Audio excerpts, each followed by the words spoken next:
पीछे देखो अंकल जा रहा है।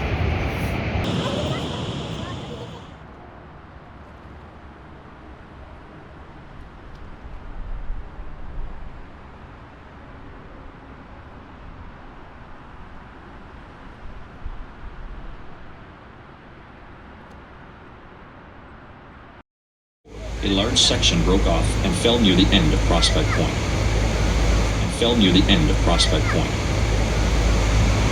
Next is Bridalveil Falls.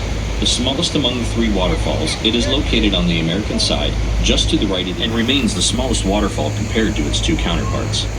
Geological studies in the history of Niagara Falls indicate that thousands of years ago, the falls was 11 kilometers downriver from its current location. Erosion was a major issue associated with Canadian Falls. The average rate of erosion of Niagara Falls was as much as 1 meter per year until the early 90s. Since then, the water diversion channels and canals used for generating electricity have decreased the water flow, reducing the erosion of Niagara Falls, and to this day, Niagara Falls remains a clean and significant source of hydroelectric power.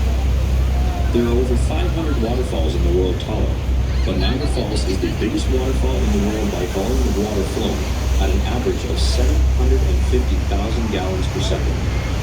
Niagara Falls' interesting facts include